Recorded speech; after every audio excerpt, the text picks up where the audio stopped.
month of February is quite special. If you cast your mind back to 2 years ago precisely, that was the time Nigerians came to cast their votes. Which side of the divide were you on? Were you batified? Were you articulated? Or were you obedient?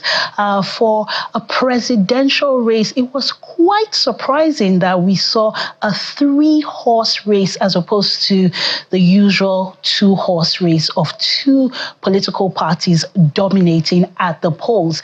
As the political atmosphere begins to get charged for 2027, Nigerians are wondering, are we going to see a credible opposition? Are we going to have 3 parties again, or are we going to see a coming together of the opposition to take out the ruling party? And when we do look at the past elections, there have been gains. There's the belief that if the youth, which has the most numbers, come together to cast their votes, they could have their voices heard. But still, is that enough? Do we need to be doing more as the build-up of the elections begins in 2027? Joining us for what promises to be a very engaging conversation is a broadcaster and social worker in the person of Emmanuel Gabari. Welcome to Rubbing Minds. Thank you. It's a pleasure being here. Glad you accepted our invitation. And seated next to him is lawyer and policy consultant Timi Olagunju. Welcome to Rubbing Minds. Thank you for having us, Isabel. So let's look at the 2027 elections. There's a sense that APC has been doing well in the off-cycle elections. They've been winning, they've been clearing the polls. And some Nigerians of the opinion that, look, Emilokon is going to carry on to 2027. Like, once he's done his 4 years, he's going to do his next 4 years. And then afterwards, we can then begin to think about having a new party or maybe having a new president. Do you agree? And I'll start with you, Timi. Well, interestingly, it's a very deep question you asked. Actually, in a democracy, you should expect that, the evidence of results will be the basis upon which, the polls or the results of the polls are determined. As you can see, the evidence of the weight of the economy is hitting hard on Nigerians. And Nigerians are really, kind of questioning whether the current leadership has the mettle to deliver on the dividends of democracy. However, when it also comes to the way democracy is structured politically in this part of the world, you'd agree with me that there's a lot of work to be done. And considering the state of our democracy or elections, I think our focus really going forward will not really be the question of whether, the political machinery can deliver 2027 for the current president, but much more, how do we ensure that the electoral system reflects the reward for the dividends of democracy or the lashes for not providing that dividend? So I think that should be my take there. Emmanuel, I'd like you to weigh in. Yes, if you also study the political terrain, you realize, like you said, the Emilokon syndrome and all of that. Here we have a 3-stooled scenario, so to say.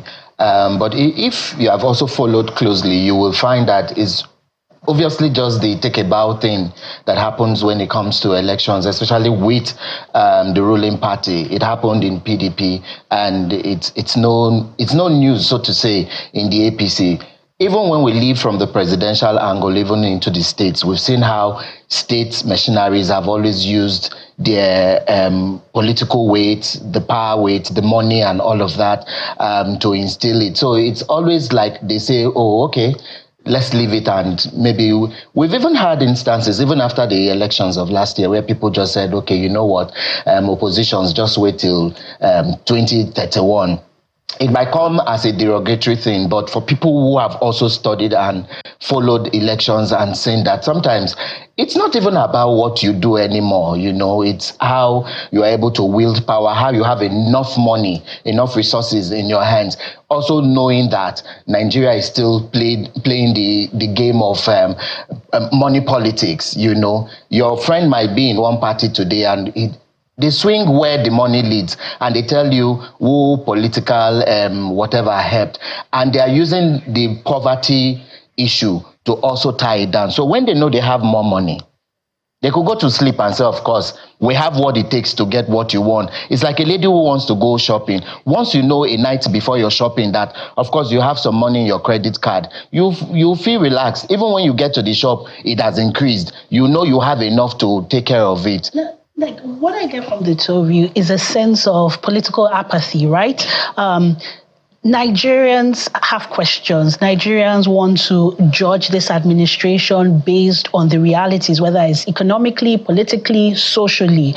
But again, there's that sense from Nigerians that, okay, if I go and cast my vote, am I safe? We did see pockets of violence. If I go and cast my vote, is it going to really count?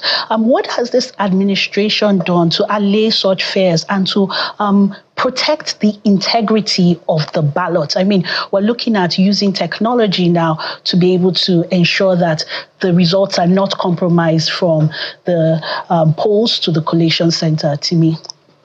Well, interestingly, I don't see much being done, but I hope that we still have a long road before the 2027 elections. And, I hope, which is the hope of many persons that I've had the privilege to converse with, that we take the challenges of the elections. For example, the challenges of people not easily getting their voters card, across to them. That's a huge challenge. And there are ways in which these challenges have been solved globally. And we take global best practice to solve those problems. For instance, the challenge of collation center. From the last election, we observed situations where the votes were counted, people took records, and then by the time they move to the collation center, some magical occurrences kind of happen. And in those circumstances, you can get the media more involved, get the media to have access into the collation centers, such that you can broadcast what is happening. You saw what happened with the last US elections, where, what was happening right in collation centers where, voting was made public. So I think media's involvement, because you cannot have a lot happen in darkness, right? It's when there's light that solve major problems. And so I think there needs to be light, which is the media involvement in being able to access collation centers, as well as also we saw the issue of the transmission from collation centers even to the center, where people gave certain results that were even different from what has been collated. So why not we work on something that would ensure that from collation centers there is a live broadcast of these things? Apparently, if INEC has nothing to hide, it should get the media, which is the fourth leg of the stool. You have the legislature, the judiciary, and the executive. The fourth leg of the stool being part of that process significantly than what it used to be. I'd like to come back to the issue of the opposition, right? We've been talking about this three-legged stool, three-party, three-horse race. And if you look at the Labour Party, they went in quite strong. They did well, and they actually won some seats. But over time, we've seen some cross-carpeting, some, jumping across party lines. What message does that send to the electorate when it comes to voting for an opposition party that is not one of the two parties? So it still boils down to saying there's a whole lot of work to be done when it comes to opposition. I think where they missed it also is not realizing the big elephant in the room. I mean, when you know your strength and you know your weakness and you know who you're fighting against, you will, it's not about faith now, you will recognize and want to get more warriors to join you in your fight. I think that's one of the I wouldn't say mistake, because every party might have their structures or their beliefs and all of that. But when you know you are working with a ruling party already that has finance to their advantage, that has and still is having more seats to their advantage, that has the authority, the institutions, so to say, that they may sound independent but not look independent, and it could sway at any time. The best you could have done is to get more force. You don't fight a Goliath claiming you are a David, because it doesn't happen in the forefront, in the war front. And so I'm also wishing that they could leverage on that, because come to think of it as well, during the Jonathan crossover to Buhari time and all of that, why that could hold ground was they realized as well that PDP was really, really tough. And so what can we do? They went back, brought in other parties, so the votes will not be scattered. I think what LP didn't realize is to also say, let's get other people to us, because PDP was already a stronghold, LP was doing theirs, and APC would just sit down and laugh because the votes were already watered. At some point, people were saying, okay, why don't we do a merger?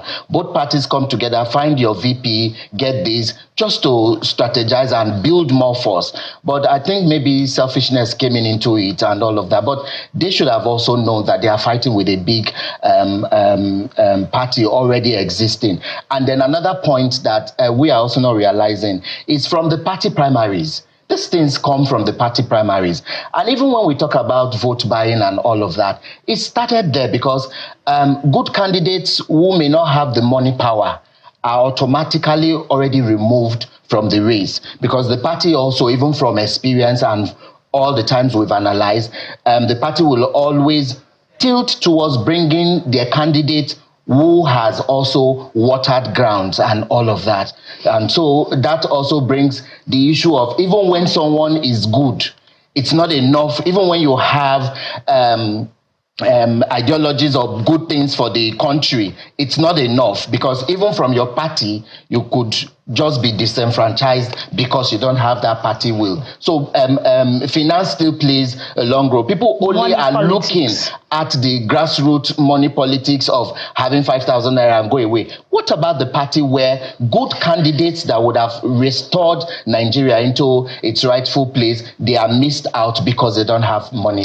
I'm glad you brought that point up, because when Nigerians go to the polls, they are left to choose from who the primaries have produced as candidates. So if you're looking to maybe vote for a woman, for example, if you don't have a female candidate, you cannot vote. So my question to you, Timi, has to do with the credibility of the elections. And that starts with the primaries. That starts with correcting some of the ills and the mistakes that were made. You already gave an example of the role the media can play in making such corrections. By your assumptions, by your evaluations, I beg your pardon, is this administration doing enough to send a signal to say, look, Nigerians, come to the polls because your vote will count? And we're doing that by enshrining that transparency and that authority of INEC. I would say that the current administration is not doing enough. Or most likely, when you have conversations, across board, you take a public opinion. In fact, it's most likely perceived that they're not doing anything at all. Because one of the key symbols of the electoral body is the head of the electoral body. And so I think it would be nice for INEC to take a poll and see how much trust people have on the head of that body. You'll be shocked at the perception, across whether the northeast or north, south, or the southwest or the, north central. You'll be shocked at the perception that they have. And as a consequence of that, I think the leadership, one of the first things that the government can do is to look at to what extent there is trust on the leadership of INEC. That's where the first start will come from. And if there is a question of trust, who can be trusted to take on that leadership? That's a key question. Another thing is, there's always conversation about the fact that money politics and politics, democracy is expensive everywhere in the world.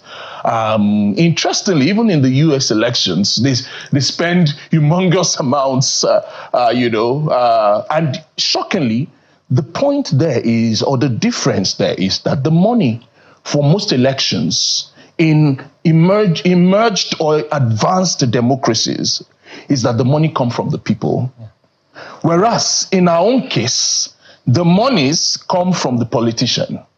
So that mindset shift is important, that people realize that a politician who you demand money from gets into office. Common sense is not common sense. If I gave you 1,000, right, to be able to do ABC, and I'm able to do ABC, first thing I do is to want to recoup, right? And so that mindset that we get things from politicians before they get into office is wrong. And that's why I'm excited about the last election, which was much more about, people donating towards a particular candidate, understanding the fact that, you see, this leadership thing is about us. It affects your death, your birth is determined by government. If government says you are not born, you are not born. Even though you were born as a human being, once they don't issue you a birth certificate, you're not born. If government says you're not a citizen of a country, you're not a citizen. Who issues you your international passport? The government. So everything falls and rises within the earth on governance and government. And that mentality, that shift, is very important, I think. Emmanuel, there's a lot that's been said about what government should be doing, what this administration should be doing, what INEC should be doing. But the question is, what should the population be doing? What should the electorate be doing? How can they begin to use their electoral power now in 2027, I beg your pardon, in 2025 against 2027 elections? Is it just about registering for your PVC, or can more be done to ensure that we have higher numbers at the polls, higher numbers even at the primaries, for example? Sadly, I think the electorate still don't realize the strong power that they wield, so to say. You still hear issues where who go win. You still hear issues where I believe politics now for the big people and all of that. How often have electorates realized that they could call back, their representatives when issues like this happen? I know it's a bit cumbersome, of course, a legal person is here. I know it's a bit cumbersome to do, but have they tried? That's another thing. And when we also say, I think the yardstick to check whether a leader is doing well or not is also being compromised by the electorate. Because sometimes when I go to the field and I ask, so how do you even know a politician or a leader who has performed well with a scorecard? Is it the one who has been able to share grinding machine or give Okada to the youth? Or is it the one who have been able to bring infrastructure, long-term benefits, make sure that it's been industrialized, make sure that there are organizations or things, development in the state? Because you find the electorate just being comfortable with peanuts, come in and you find some of them come and tell the politician, oh, my daughter is wedding next week, we don't have food at home, and all of that. And for the politicians who are not able to do these things, they might be termed from the electorate side that they are not working. And they are not also looking at, are you holding these politicians accountable to say, after 4 years, can we come back to the constituency and see that there are good roads, there are market squares, there are hospitals that are working, our children's life have been improved? Because these are two things that even when you talk with the politicians, they will tell you, we got elected by them. These are the things they say they want. So there's that responsibility of the people to hold the leaders accountable. Timmy, what needs to be done to get that political atmosphere charged? We didn't need the government to create articulated, ratified, obedient. People on their own organize themselves. We saw it online, social media. We saw it offline. People having that interest, believing that somehow their votes counted, somehow whatever they came out to say was actually going to be listened to. We're not seeing that in 2025, and it's never too early. So what needs to be done that you are as charged, I'm as charged, everyone watching is as charged? You know, the question you raise is quite a fundamental point, and I'll take on my brother's three-legged stool. The first tool, basically, is that we understand that it is, first rule, about who is being presented to the electorate, who is on the ballot. You remember the last election, there was a lot of charge amongst young people that I don't know who gave the young people that were in that side a name called obedient. I don't know how that name came on, but you know, there was a charge. There was an increased enthusiasm to come out and, you know, be politically involved. So the logic first is that the kind of candidates that political parties present need to be the candidates that reflect the aspirations of the people. Even the political parties themselves, do they hold, you know, qualitative or quantitative analysis to determine what are the aspirations of the people before we present a candidate? Very important. I think the political parties should take this and go home with it. That's the first point. Second point to it, which is the other leg, is that candidates who think they can provide some leadership should step out and provide themselves to, like, you know, some of the candidates in the last elections. And this is why. Sometimes politics is not even only about winning elections. Sometimes politics is also about changing the atmosphere and influencing the conversations that happen. A lot of things came on board. People started to see political office holders from a different point of view. There was an increased civic engagement, and that is also important. Then the third and last leg is something that I have tried. You know, so in Youth in Motion, which is an organization I founded, we took secondary school kids from public school, because I'm a product of public school, so I'm very passionate about it, in Oyo State in Ibadan. And each year, we take them to the House of Assembly to observe parliamentary sittings and teach them about their rights and things like that. Shockingly, we started as far back as 2017. As at this particular moment, you'll be shocked at the impact that has had on the kids that have had the privilege in SS1, SS2 to be part of it. We need to institutionalize opportunities for young people across Nigeria to understand governance and what it is practically. Evidence is the end of argument. Thank you very much, Timi Olagunju and Emmanuel Gabari. That's all we can take on this segment. Thank you for having us. Don't just stand there teasing me. Now it's time to show